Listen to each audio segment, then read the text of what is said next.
Hello friends, আজকে আমরা যাচ্ছি সিকিম এবং দার্জিলিংয়ের জন্য। তো দেখো আমাদের ব্যাগ প্যাকিং হয়ে গেছে আর আমরা বেরোবো একদম আর্লি মর্নিংয়ে, যেহেতু আমাদের ট্রেন ছিল।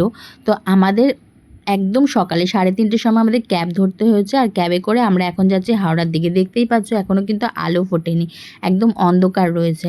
তো আমরা এখন হাওড়ার দিকে যাব, আর হাওড়ায় আমরা ঢুকে পড়েছি, দেখতেই পাচ্ছ। আর হাওড়া প্ল্যাটফর্মটা দেখো কতটা ফাঁকা ফাঁকা, যেহেতু একদম আর্লি মর্নিং ছিল। তো আমরা এখন হাওড়ায় এসে গেছি। এরপর আমরা ট্রেন ধরবো, কারণ ট্রেনের এখনও টাইমিং হয়নি, তাই আমরা একটু ওয়েট করছি। আর এখানে একটু চাটা নিয়ে আমরা একটু রিফ্রেশমেন্ট করে নিলাম। রিফ্রেশমেন্ট নিয়ে তারপরে আমরা একটু বসে ওয়েট করছিলাম, যখন ট্রেন আসবে তখন আমরা ট্রেনে উঠে পড়বো, কারণ তখনও ট্রেনের টাইমিং হয়নি। তো দেখো, তোমরা দেখতেই পাচ্ছ প্ল্যাটফর্মে কিভাবে সবাই শুয়ে ঘুমিয়ে রয়েছে, সবাই ওয়েট করছে ট্রেনের। আর যাদের অনেক দূরে যেতে হবে বা অনেক দূর থেকে আসছে, তারা সবাই এখানে শুয়ে বসে ওয়েট করে। আমরা একটু বসে ওয়েট করছিলাম, বন্দে ভারত ট্রেন এখনও আসেনি। তো ট্রেনের টাইমিং হলেই আমরা ট্রেনে উঠে পড়ব। তো ট্রেন জাস্ট এই কিছুক্ষণের মধ্যেই চলে আসবে। এই ট্রেন চলে এসেছে আমাদের। এরপর আমরা ট্রেনে উঠে পড়েছি। ট্রেনে উঠে পড়ে আমরা নিজেদের ব্যাগগুলোকে ঠিকঠাক সেট করে নেব। দেখো বন্দে ভারত ট্রেনটা কত চকচকে, মনেই হচ্ছে যে নতুন একদম। তো আমরা এখন ট্রেনে উঠে পড়েছি। আমাদের চেয়ার কার ক্লাসেস বুক করা হয়েছিল, চেয়ার কার ক্লাস আমরা বুক করেছিলাম।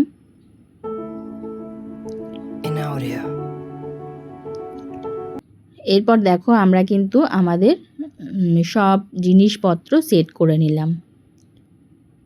জিনিসপত্র সেট করে নেওয়ার পর আমরা এরপর বসে পড়ব। দেখো সিটগুলো কি কত ভালো, নতুন একদম, যে ট্রেনটা ছিল বোঝাই যাচ্ছে। তো আমরা একদম সব কিছু সেট করে বসে পড়েছি। এরপর কিছুক্ষণ পরেই এখন ট্রেন চালু হয়ে যাবে।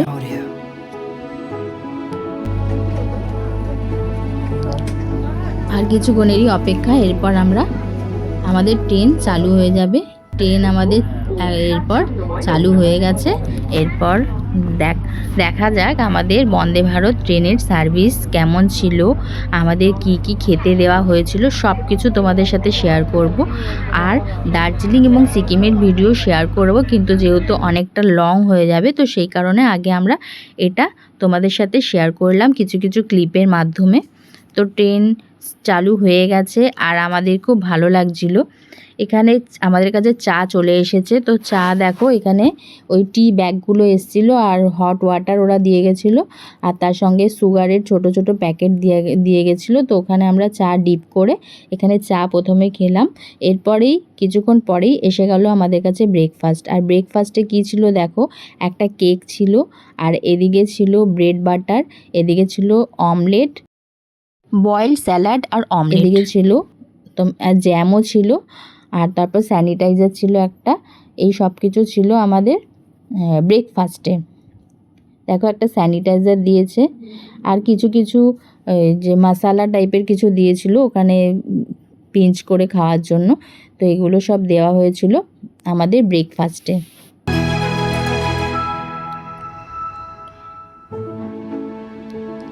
তো দেখো এগুলো হচ্ছে আমাদের ব্রেকফাস্টের মেনু ছিল সেদিন।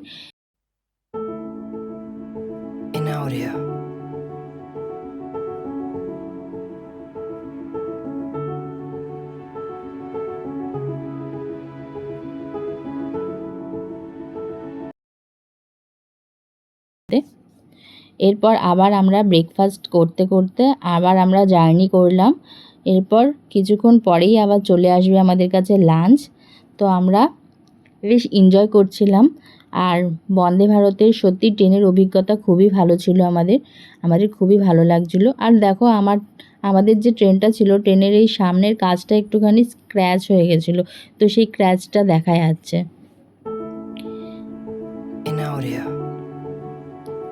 আমি একদম উইন্ডো সিটে বসেছিলাম যেহেতু, তো আমরা বাইরের দৃশ্য দেখতে দেখতে, বাইরের ভিউ দেখতে দেখতে আমরা এগোচ্ছি। আমরা দেখতেই পাচ্ছ। আর আমি যেহেতু উইন্ডো সিটে বসেছিলাম, তাই আমার আরও বেশি ভালো লাগছিল। আমি যেহেতু কাছের এপার থেকে ফটোটা তুলছিলাম, ভিডিওটা করছিলাম, তো অতটাও ক্লিন হয়নি। তো তবুও আমি ক্লিপের মাধ্যমে তুলে ধরার চেষ্টা করেছি। এরপরেই চলে এসেছে আমাদের কাছে লাঞ্চ। তো লাঞ্চে এসেছিল রুটি, 2টো রুটি এসেছিল, বাটার রুটি আর সাথে রাইস আর এবং চিকেন, আর এখানে ছিল একটা তরকারি, আর ছিল এখানে একটা আচারের প্যাকেট দেওয়া হয়েছিল, আর একটা দই ছিল এখানে। তো আমরা একদম লাইট খাবারই দেওয়া হয়েছিল, যেহেতু ট্রাভেল করার সময় খাওয়া দাওয়া, তো লাইট খাবারই প্রেফার করা হয় এখানে। আর লাইট খাওয়াটাই উচিত ট্রাভেল করার সময় আমার মনে হয়। তারপরেই চলে আসলো আইসক্রিম। তো আমরা আইসক্রিম খেয়ে নিলাম। এবার আইসক্রিম খাওয়ার পর কিছুক্ষণ পরে কিন্তু এরপর আমাদের নামতে হবে। এরপর শিলিগুড়ির সামনেই এসে গেছে, এরপর আমরা নামবো, আর কিছুক্ষণ মাত্র অপেক্ষা। আমরা শিলিগুড়ি নেমে গেলাম। এরপর শিলিগুড়ি স্টেশনে চলে এসেছি আমরা নিচের দিকে নামবো, আমাদের গাড়ি আসবে এবং গাড়িতে আমরা উঠে একদম গ্যাংটকে নামবো। তো আমরা এখান থেকে নেমে গাড়ির উদ্দেশ্যে যাচ্ছি, প্ল্যাটফর্ম থেকে নেমে। সবথেকে প্রবলেম হচ্ছে এই ব্যাগগুলো সত্যি বহন করা, কোথাও ঘুরতে গেলে এই ব্যাগ বহন করাটাই বিরক্তকর, তাছাড়া তো ঘুরতে ভালোই লাগে। এরপর আমাদের কাছে আমাদের যে গাড়ির লোকটায় দেখো এসে গেছে, আর আমরা গাড়িতে উঠবো জাস্ট, আমরা গাড়িতে উঠে পড়েছি। এরপর আমরা যাব গ্যাংটকের দিকে। তো গাইজ, আমাদের এতটুকুই ভিডিওতে আমি তুলে ধরলাম, কারণ আরও বেশি বড় ভিডিও দিলে ভিডিওটা অনেকটা লেন্থ হয়ে যেত, অনেকটা টাইমিং লেগে যেত। তো এর পরের ভিডিও আমি আবার আপলোড করব, তোমরা দেখে